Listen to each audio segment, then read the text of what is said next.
Hello students, कैसे हैं आप। द ब्रिलियंट एकेडमी के ऑनलाइन क्लास में आपका स्वागत है।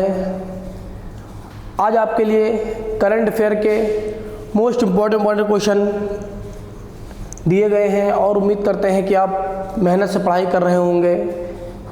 एक साथ बहुत सारे पेपर लगे हैं, आप ऐसी पढ़ाई करिए कि कम से कम एक जॉब इस साल ज़रूर पा जाइए। 2-3 पेपर क्वालिफाई कर लेते तो और अच्छी बात है, उसमें से अपने मनपसंद की जॉब ले लीजिएगा।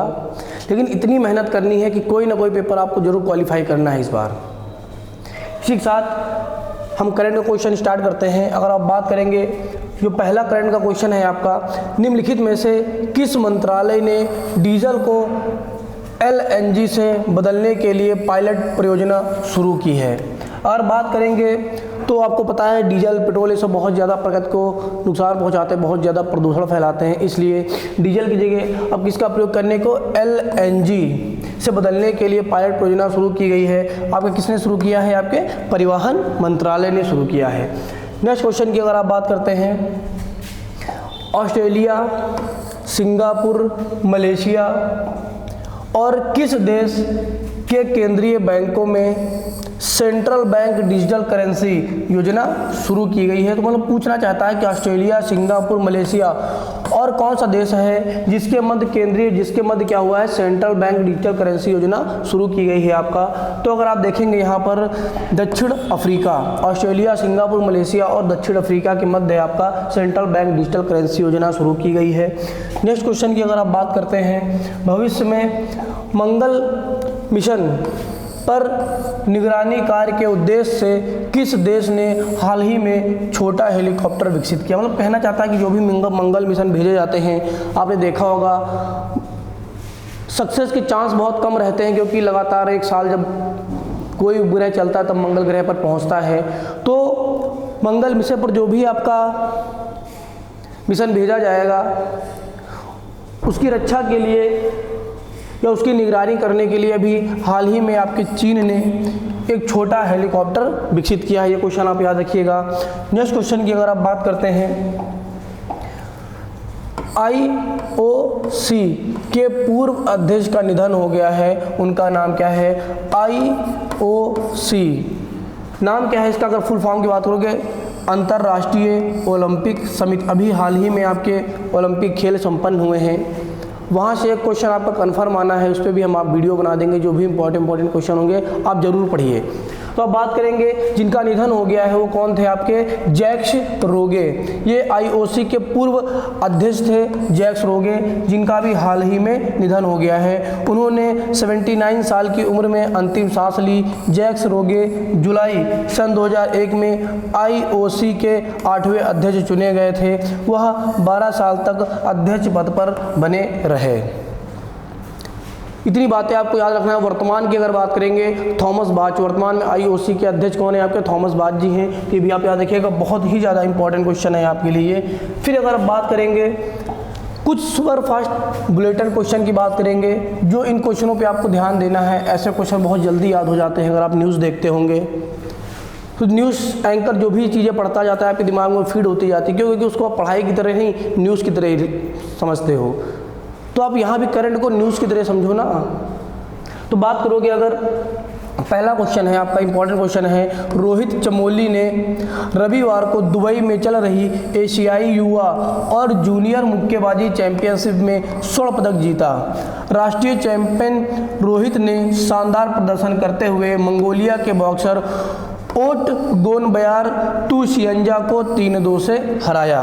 जो क्वेश्चन पूछा है आपका वो ये पूछेगा कि हाल ही में दुबई में चल रही एशियाई युवा और जूनियर मुक्केबाजी चैंपियनशिप में स्वर्ण पदक किस भारतीय ने जीत लिया है आपके? तो रोहित चमोली ने जीता है। इतना आप क्वेश्चन बस याद रखिएगा, बाकी हमने आपके ज्ञान के लिए इतनी सारी बातें बता दी है। फिर आप बात करोगे, नेक्स्ट क्वेश्चन की है, राष्ट्रपति ने गोरखपुर में किया आयुष विद्यालय का शिलान्यास।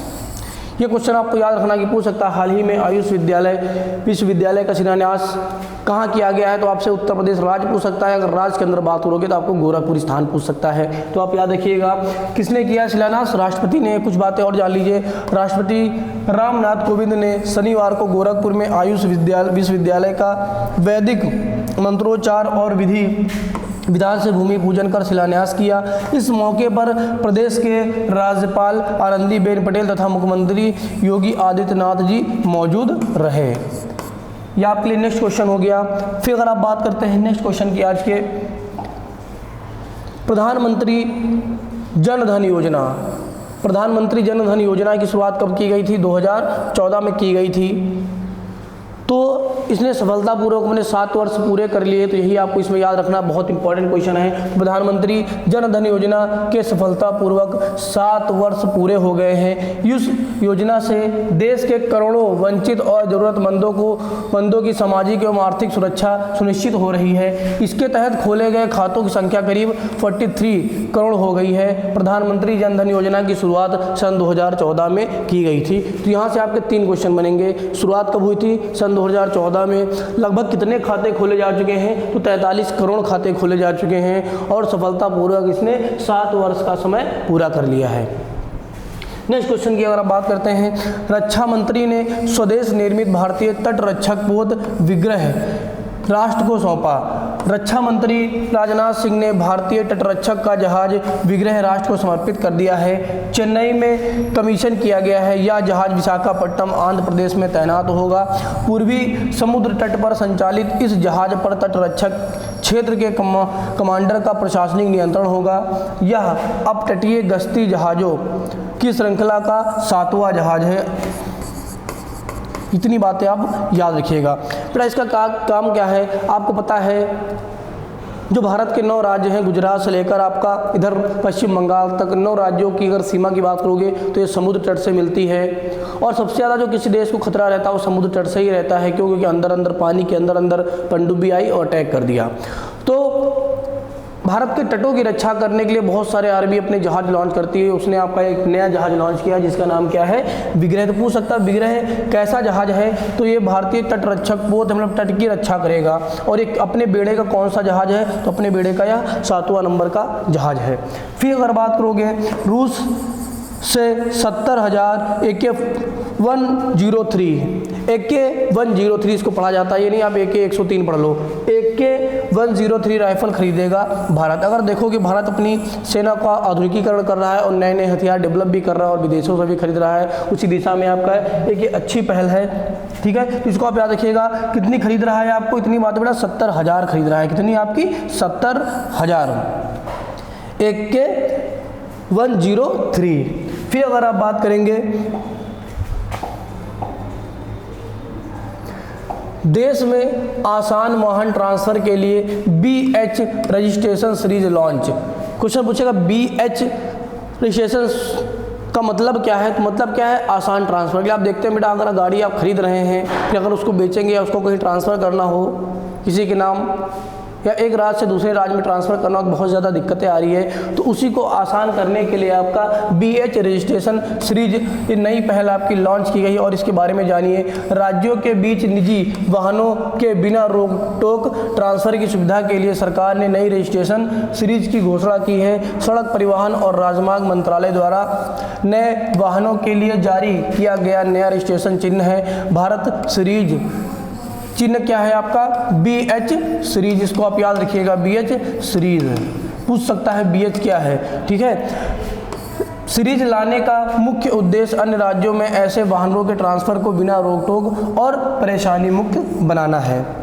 इससे क्या होगा? आपका आवागमन बढ़ेगा, वाहनों की खरीदारी बढ़ेगी और वाहनों का ट्रांसफ़र बढ़ेगा और इससे आपका फ़ायदा ही होगा। जब बहुत सारी प्रॉब्लम आपको आती थी, अब वो प्रॉब्लम नहीं होगी। इतनी बातें आप याद रखिएगा। किसने लॉन्च किया? अगर ये पूछेगा, सड़क परिवहन और राजमार्ग मंत्रालय द्वारा जारी किया गया है। फिर आप बात करेंगे नए जलियांवाला बाग स्मारक का उद्घाटन के रूप में जलियांवाला बाग स्मारक PM नरेंद्र मोदी ने देश को समर्पित किया। आपको पता है बेटा, जलियांवाला बाग हत्याकांड आपका 13 अप्रैल 1919 को हुआ था। इतनी पुरानी घटना है। आज आपका 2021 चल रहा है। इस बाग का अगर देखोगे तो बहुत सारा भाग बहुत पुराना हो चुका, नष्ट हो चुका, तो इसको पुनरुद्धार किया गया, इसको नवीन बनाया गया ताकि इतिहास की जो घटनाएं हैं वो हमको याद रहें। तो इसलिए क्या किया गया है, एक नया बाग का उद्घाटन नरेंद्र मोदी ने किया है। इसमें क्या क्या है देखिए, इसमें 4 म्यूजिक गैलरी, ऑडियो वीडियो माध्यम से इतिहास दिखेगा, साउंड एंड लाइट शो है, शहीदी कुएं को ठीक किया गया है, ज्वाला स्मारक को सही किया गया है, इसके साथ ही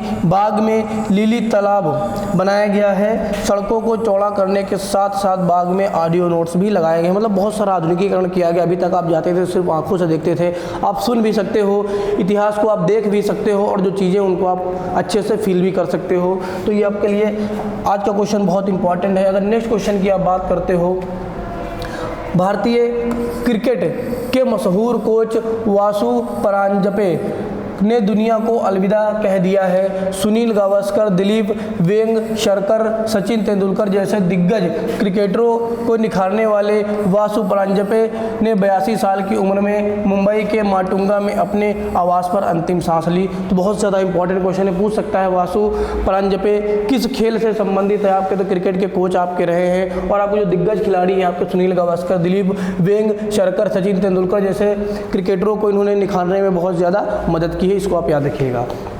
नेक्स्ट क्वेश्चन की अगर बात करेंगे, भारतीय ऑलराउंडर स्टुअर्ट बिन्नी, क्या नाम है बेटा इनका, स्टुअर्ट बिन्नी ने संन्यास की घोषणा की। बहुत इंपॉर्टेंट क्वेश्चन है आपके लिए, अब इनके बारे में जानिए। भारतीय ऑलराउंडर स्टुअर्ट बिन्नी ने तत्काल प्रभाव से अंतर्राष्ट्रीय और प्रथम श्रेणी के क्रिकेट से संन्यास की घोषणा कर दी है। बिन्नी ने देश के लिए 6 टेस्ट, 14 वनडे, 3 T20 अंतर्राष्ट्रीय मैच खेले हैं और उन्होंने अपने कैरियर में बांग्लादेश के खिलाफ 1 वनडे मैच में 4 रन देकर 6 विकेट अपने नाम किए थे। तो पूछ सकता है बेटा स्टुअर्ट बिन्नी ने किस खेल से संबंधित थे आपके, तो क्रिकेट से संबंधित थे, आपको ये बातें यहाँ पर याद रखनी है। नेक्स्ट क्वेश्चन की अगर आप बात करते हैं, रजनीश कुमार को HSBC एशिया में निदेशक नियुक्त किया गया। ये आप याद रखिएगा, बहुत इंपॉर्टेंट क्वेश्चन है, पूछ सकता है HSBC एशिया के निदेशक कौन नियुक्त किए गए हैं आपके, रजनीश कुमार। और जानिए इसके बारे में। बैंकिंग क्षेत्र की दिग्गज कंपनी HSBC ने SBI के पूर्व चेयरमैन रजनीश कुमार को अपनी हांगकांग मुख्यालय वाली एशियाई इकाई का गैर कार्यकारी निदेशक नियुक्त किया। इतनी बातें आप याद रखिएगा। नेक्स्ट क्वेश्चन की आप बात करते हैं, अगर ओंकारेश्वर में बन रहा है विश्व का सबसे बड़ा फ्लोटिंग सोलर पार्क। इतनी बातें आप याद रखिएगा, बहुत इंपॉर्टेंट क्वेश्चन है, पूछ सकता है आपका। विश्व का सबसे बड़ा फ्लोटिंग सोलर पार्क आपका कहाँ बन रहा है आपका, तो ये ओंकारेश्वर में बन रहा है। अब इसके आगे की बातें जानिए। मध्य प्रदेश के मुख्यमंत्री शिवराज सिंह चौहान ने कहा है कि ओंकारेश्वर में विश्व का सबसे बड़ा फ्लोटिंग सोलर पार्क स्थापित किया जा रहा है। इसके साथ ही सौर ऊर्जा से बिजली की कमी दूर करने, निवेश आकर्षित करने, पर्यावरण संरक्षण के हर संभव प्रयास जारी हैं। तो अब जानते हैं बेटा कि आपकी जो ये पानी से बिजली बनती है या यूरेनियम से जो बिजली बनती है, परमाणु के माध्यम से जो बिजली बनती है, उससे आपको बहुत ज़्यादा प्रदूषण होता है और प्रकृति के संसाधन भी धीरे धीरे ख़त्म हो रहे हैं। लेकिन जो आपकी ये सोलर लाइट होती है, इससे ना तो किसी प्रकार का प्रदूषण आता है, लागत भी कम आती है। अगर एक बार आप लगवा लेते हैं दोबारा आपको बिल भी नहीं आना है किसी महीने, और सबसे बड़ी बात है प्रकृति को इससे बहुत कम प्रदूषण होता है, इसलिए इस पर बहुत ज़्यादा भारत जोर कर रहा है। इतनी बातें आप याद रखिएगा। फिर आप बात करेंगे, अगर इंस्टाग्राम पर 150 मिलियन फॉलोअर्स के साथ पहले एशियाई सेलिब्रिटी बने, कौन बने हैं आपके, ये विराट कोहली। इतनी बात को याद रखना है, ये पहले आपके सेलिब्रिटी हैं जिन्होंने 150 मिलियन फॉलोअर्स का आंकड़ा क्रॉस कर दिया है। अगर इसके आगे की बातें आप सुनेंगे, टीम इंडिया के कप्तान विराट कोहली इंस्टाग्राम पर 150 मिलियन फॉलोअर्स का आंकड़ा पार कर दिया है। इसी के साथ विराट कोहली एशिया महाद्वीप के पहले सेलिब्रिटी भी बन गए हैं जिसने 150 मिलियन फॉलोअर्स का आंकड़ा पार किया है। विश्व की बात की जाए तो विराट कोहली चौथे नंबर पर हैं। अगर पूरे विश्व की हम बात करेंगे तो विराट कोहली आपके चौथे नंबर पर हैं। अगर बात करेंगे पहले नंबर पर क्रिस्टियानो रोनाल्डो हैं, 337 मिलियन है। फिर अगर अगले की बात करोगे सेकंड नंबर पर लियोनेल मेसी हैं, आपके 260 मिलियन है। तीसरे नंबर पे आपके नेमार हैं, 160 मिलियन है। और चौथे नंबर पर आपके विराट कोहली हैं, इनके 150 मिलियन फॉलोअर्स हो गए हैं। इतनी बातें आप याद रखिएगा। नेक्स्ट क्वेश्चन की अगर बात करेंगे, बंगाल हिंसा की जाँच करने के लिए बनी SIT का नेतृत्व करेगी रिटायर्ड जज मंजुला चेल्लूर। देखिए अभी जब हाल ही में जो बंगाल में चुनाव हुए हैं उसमें तरह तरह के इल्ज़ाम लगाए जा रहे हैं, इसने ये घोटाला किया, इसने ये हिंसा किया, तो उसी की जांच करने के लिए आपका ये कमेटी नियुक्त की गई है। तो कोलकाता हाईकोर्ट की सेवानिवृत्त मुख्य न्यायाधीश मंजुला चेल्लूर के नेतृत्व में बंगाल में विधानसभा चुनाव के बाद हुई हिंसा की जाँच की जाएगी इसमें। नेक्स्ट क्वेश्चन की अगर आप बात करते हैं, एथलीट प्रवीण कुमार ने जीता सिल्वर।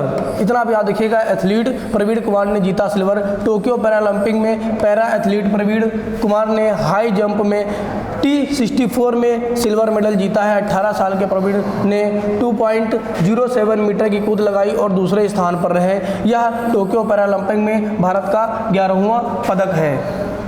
नेक्स्ट क्वेश्चन की अगर आप बात करते हैं, अवनी लेखरा की बात करते हैं अगर देखा तो ये पहली महिला बन गई जिन्होंने किसी भी पैरा ओलंपिक खेल में 2 पदक जीते हैं।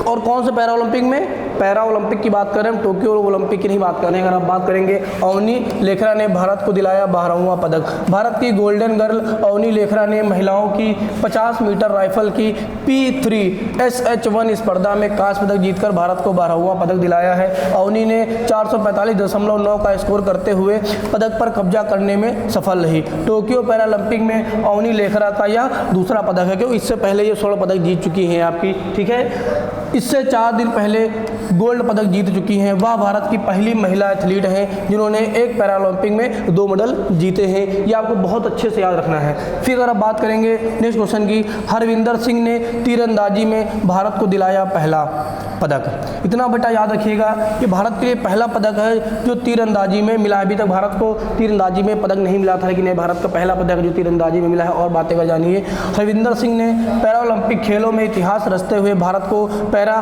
तीर में यह पहला पदक दिलाया है। हरविंदर ने टोक्यो में जारी पैरालंपिक खेलों में पैरा तीरंदाजी में कांस्य पदक जीता है। इसी के साथ भारत के पदकों की संख्या बढ़कर 13 हो गई है। हरविंदर ने कांस्य पदक के मुकाबले कोरियाई खिलाड़ी को शूट ऑफ में 6-5 से हराया। इतना क्वेश्चन आप याद रखिएगा। नेक्स्ट की अगर आप बात करते हैं, यहाँ पर कुछ आपके विविध के पॉइंट हैं आपके जो बहुत इंपॉर्टेंट हैं, इसको आप याद रखिएगा। अगर बात करते हैं किस नदी के तट पर बद्रीनाथ का प्रसिद्ध मंदिर स्थित है, तो नदी कौन सी है आपकी? अलकनंदा नदी है। तवा किस नदी की सहायक नदी है आपकी? तो नर्मदा नदी की सहायक नदी। आपको पता है नर्मदा नदी ये उल्टा बहती है आपके, और आपके ये पश्चिमी तट में गिरती है। अगर आप बात करोगे पानी में हवा का बुलबुला किसकी भांति व्यवहार करता है, तो ये अवतल लेंस की भांति व्यवहार करता है। मृग मरीचिका बनने वाली घटना को क्या कहते हैं? तो पूर्ण आंतरिक परिवर्तन कहते हैं। किस पंचवर्षीय योजना में भारी उद्योगों को प्राथमिकता दी गई थी आपके? तो दूसरी पंचवर्षीय योजना में। फिर बात करेंगे भारत के किस तट से औसत समुद्र तल नापा जाता है? आपको क्वेश्चन कई बार पूछा गया है। तो चेन्नई के तट से भारत का जो औसत समुद्र तल है आपका वो नापा जाता है। फिर बात करेंगे आनुवांशिक गुणों के वाहक कौन है आपके? तो DNA है। द्रव्यमान एवं वेग के गुणनफल को क्या कहते हैं हम लोग बेटा? संवेग कहते हैं। भारत की वह नदी जो अपने मार्ग में परिवर्तन के लिए कुख्यात है वो कौन है आपकी? कोसी नदी है। बिहार का शोक किस नदी को कहा जाता है? तो आपको कोसी नदी को बिहार का शोक कहा जाता है। इतने क्वेश्चन यहाँ पे याद रखिएगा, आपके लिए बहुत इंपॉर्टेंट है। फिर आपके लास्ट कुछ क्वेश्चन है जो आपसे डेली क्वेश्चन पूछते हैं, आप इनका जवाब दीजिएगा। बंगाल का विभाजन कब हुआ था? ये क्वेश्चन आप याद रखिएगा। बंगाल का विभाजन कब हुआ था इसे आप कमेंट करके बताइए। 16 अक्टूबर 1905, 16 अक्टूबर 1906, 19 जुलाई 1905 और 19 जुलाई 1906। नेक्स्ट क्वेश्चन है आपके लिए, मुस्लिम लीग की स्थापना कब हुई थी? 30 दिसंबर 1906, 30 दिसंबर 1905, 30 जनवरी 1905 और 30 नवंबर 1906। और आपके लिए कुछ क्वेश्चन है, इसके आप आंसर करके बताइएगा।